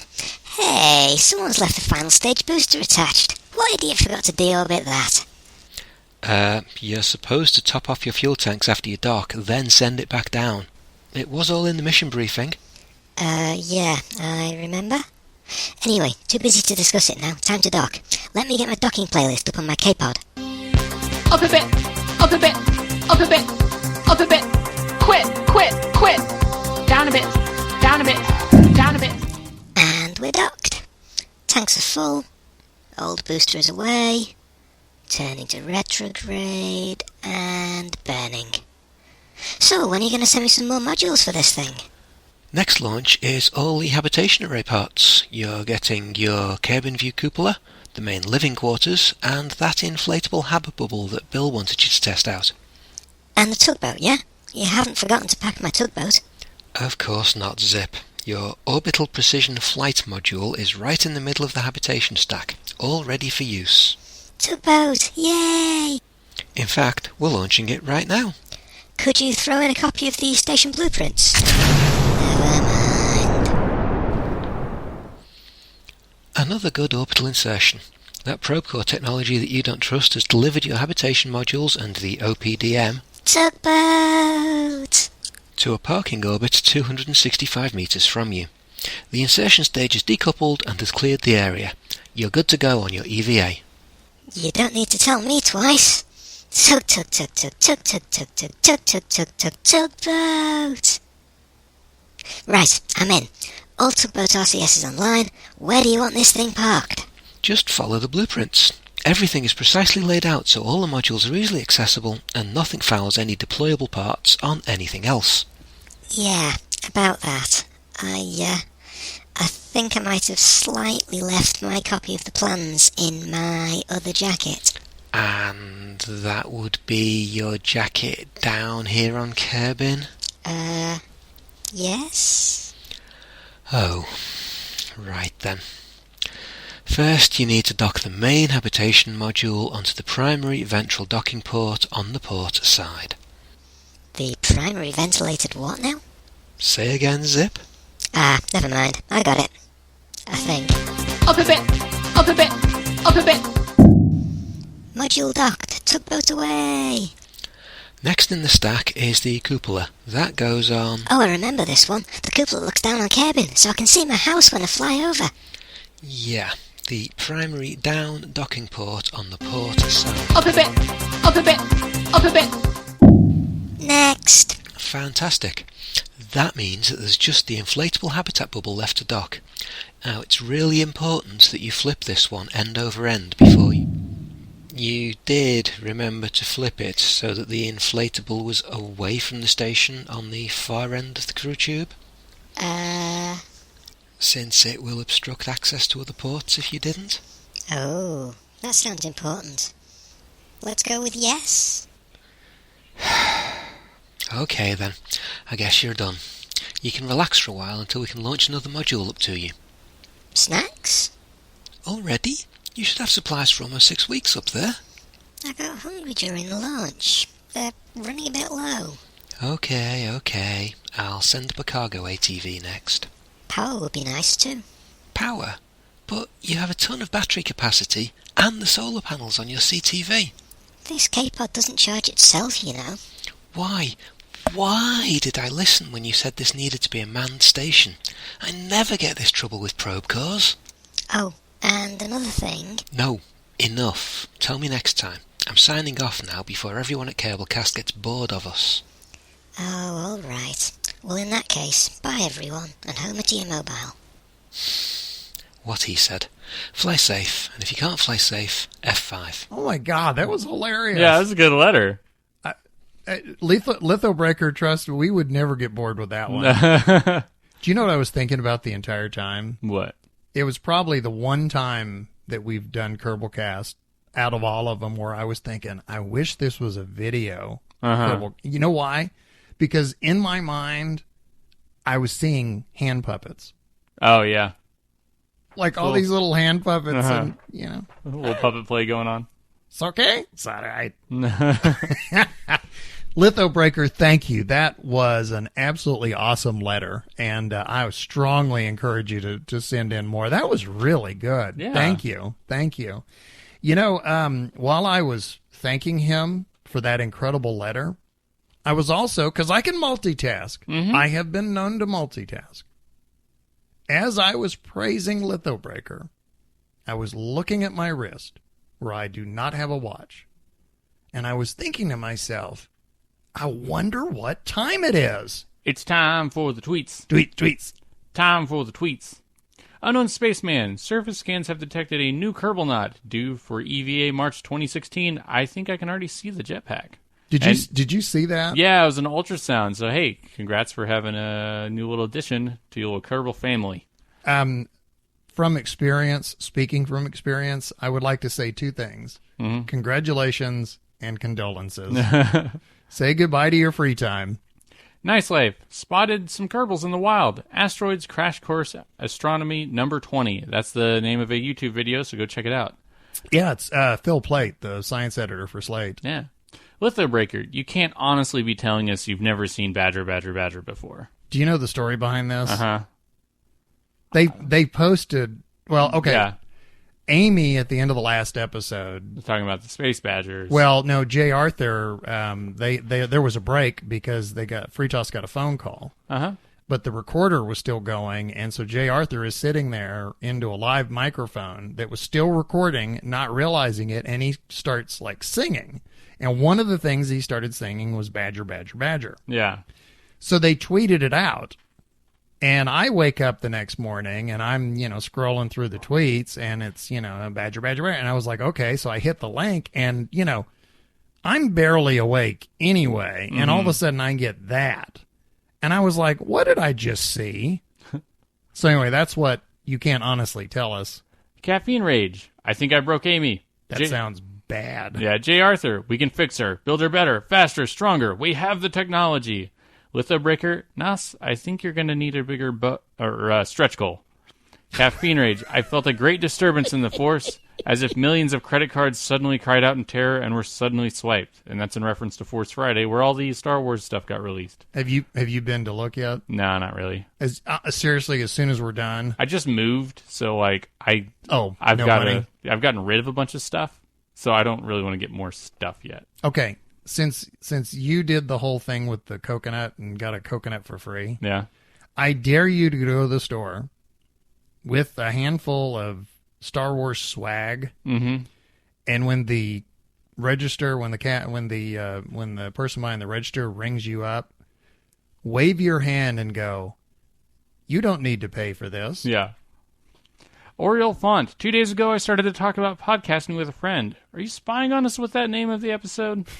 Mittenpo. Got hooked on 2 iOS games, Gravity and New Orbit. Check them out. Pleasure Organ. KSP really needs another warp speed. Limiting to 100,000 times seems needlessly time-consuming. Lithobreaker.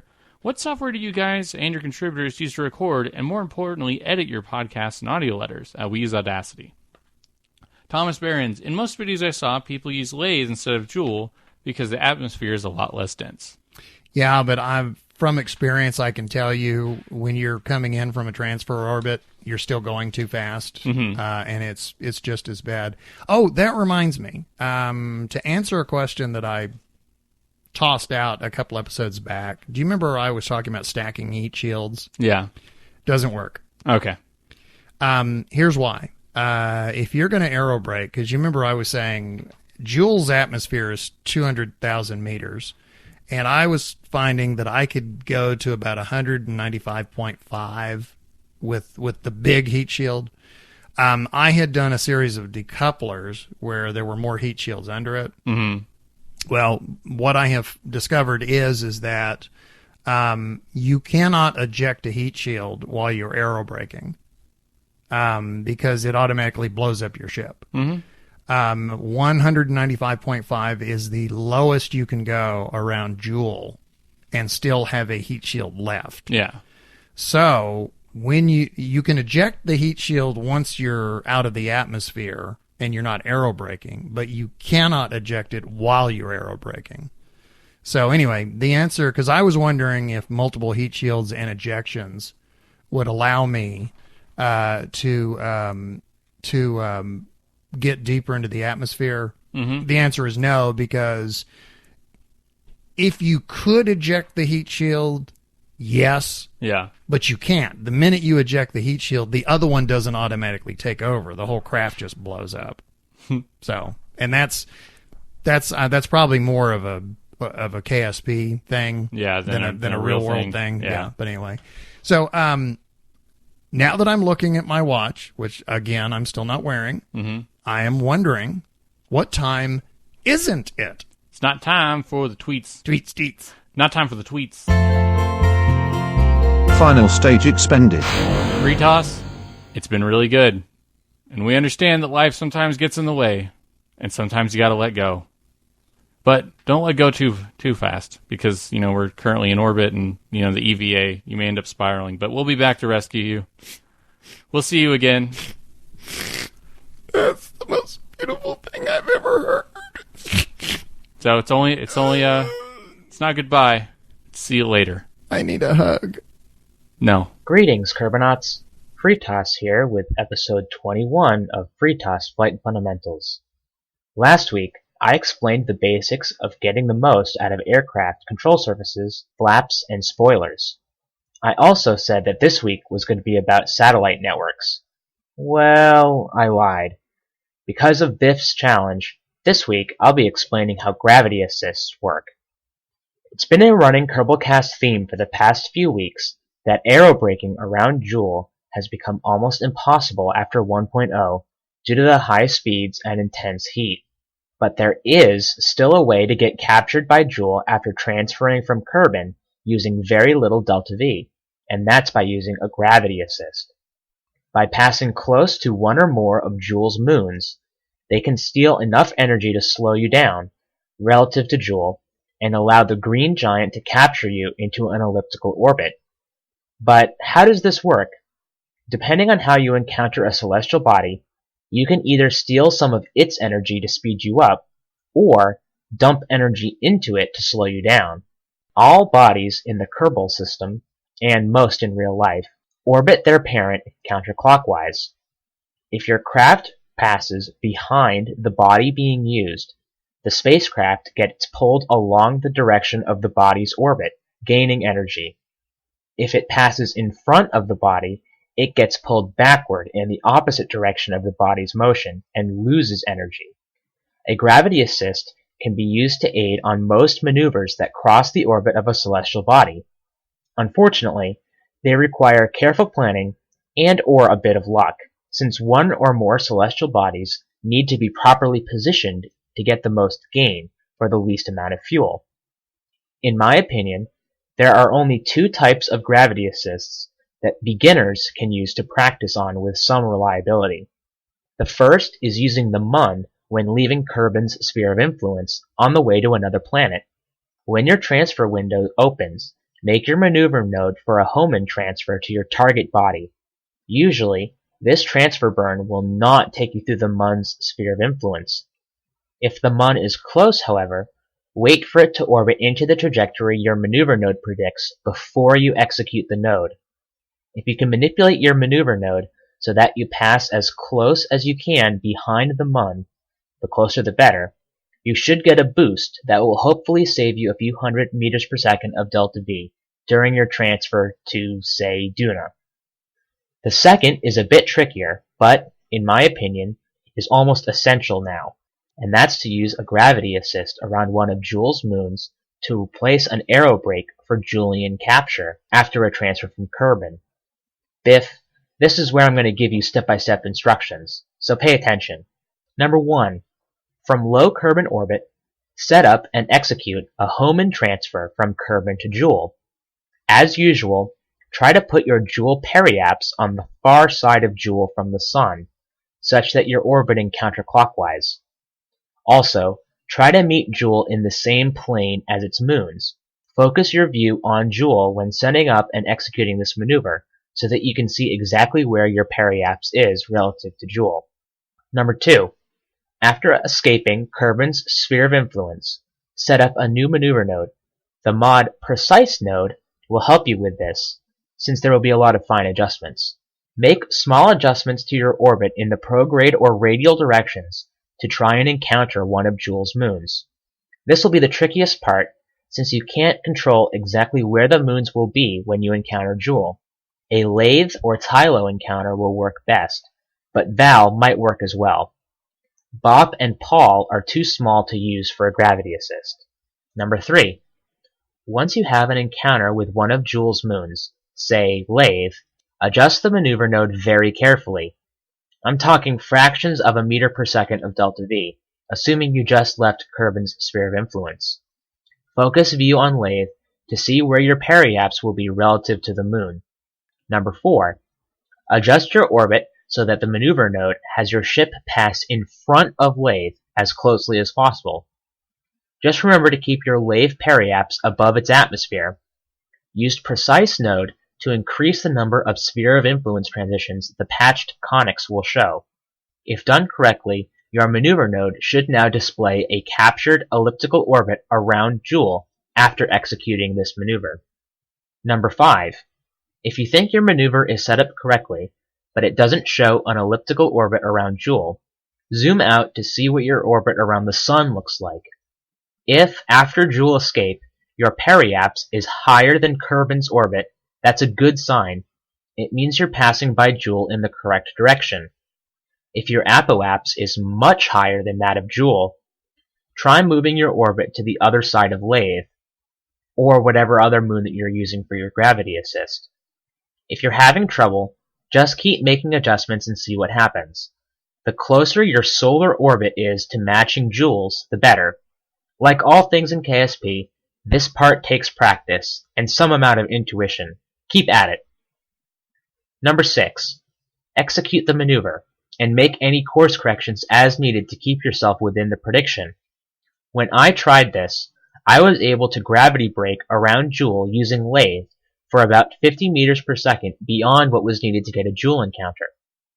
Number 7. If all goes well, you should find yourself captured by Jool in an elliptical orbit, with a periapse below that of the moon that you used for your assist, and an apoapse above the moon that you used. Continue to your destination from this point as normal. I just have a few more quick tips before I finish up. First, gravity assists depend on the force of gravity. The more massive the celestial body, and the closer you can get to the body, the more effective it will be. Second, I really do recommend using Precise node. It lets you make increments as small as 0.01 meter per second of delta V to your maneuver nodes, which can have a big difference in your execution. Third, if you're setting up for a gravity assist in interplanetary space, the earlier you make the maneuver node, the less delta V you'll spend making those corrections. But the closer to your destination, the easier it will be to be precise and get exactly what you want. Find a balance. Fourth, use moons that are in the same plane as you are for easy encounters. The Mun, Ike, Lathe, Val, and Tylo work great. And Minmus and Gilly, not so much. Lastly, don't get frustrated, but also don't force anything. Gravity assists aren't always easy and can take a lot of time to set up. If the planets or moons simply aren't in the right place, it's not worth it. Practice makes perfect, but choose your battles. That just about covers it. Before I sign off, I do have an announcement to make. On Tuesday, the day that this is likely to release, I'll be starting a new job as a mechanical engineer for a company that makes robotic prosthetic legs. Pretty cool, right? Unfortunately, it means I'll have a lot less free time for Kerbal. I'll continue to listen every week, and will still be active on Twitter, but I may not be able to find the time to record Flight Fundamentals every week, and I will likely have to put a pause to Twitch streams, at least until I get into the swing of things. So, for now, you can feel free to send me a message on Steam, or tweet to me at Freetoss7. I'll be sure to tweet out announcements if I can find the time for an odd stream, but this may be the last time you'll hear from me for a while, at least in audio form. I'm sure I'll be able to find time to write into Biff and Nos. And I do promise that if things settle down, Flight Fundamentals will come roaring back. Homer to your mobile. All right, thank you much. It pains me to say it, but the very last episode of Freetoss Flight Fundamentals. All good things got to come to an end. Well, I will repeat what I said earlier. Freetoss, you are a very impressive person, and I have always admired your intelligence and your talent, and thank you so much for your contributions. Kerbalcast is what it is thanks to the contribution of so many talented people. Mm-hmm. And you are one of them, and you will be missed. I'm glad that you'll still be with us on Twitter. And please do not disappear. We definitely want to hear from you. Well, that wraps it up for Kerbalcast, episode 65, 28 Days of Garbage. That is a reference, of course, to the Kickstarter campaign for Nos's Garbage Day board game. Folks, if you have not donated, please do. Consider it, or at least consider it. Yeah, you're getting a game out of it, so you're not just throwing money at it. So. I had a thought. What? I had a thought. Instead of being nice and asking him to donate, I'm going to threaten him. You ready? Go for it. If you don't donate, Nos is going to come sleep on your couch. Yeah. You don't want it. You don't want it. You don't want it. He's a terrible house guest. He never takes out the trash. That's how the game started, though. That's right. I'm an That's awful right. roommate. We want to say thanks to all of our listeners and our regular contributors. That's everyone who sent in audio letters and regular letters and tweets and all kinds of stuff. Thank you so much. We appreciate it. And we want to thank the subreddit moderators for Kerbal Space Program and Kerbal Academy. And episode music comes to us from Professor Soap. Look for him on Facebook or at profsoap.com. And a big thank you to Ascalon, posting episodes of Kerbalcast to YouTube. And again, thank you to people who are sending in transcripts of their audio letters, if they have them. Ascalon has thanked me more times than I can count. He really, really appreciates you doing that. If you would like to get in touch with us, our email address is kerbalpodcast@gmail.com. You can also follow us on Twitter at KerbalCast, and you can subscribe to the podcast on iTunes. And all episodes of Kerbalcast can be found at kerbalpodcast.libsyn.com. We are occasionally on Steam. You can look for us, Biff Aldrin and Nostromo. And if you'd like to support Kerbalcast, you can donate on patreon.com/Kerbalcast. We will see you next time. Thank you for joining us. I am your LMP, that's Lunar Module Pilot Biff Aldrin, my trusty CMP, Command Module Pilot Nostromo. Until next time, happy Kerbaling.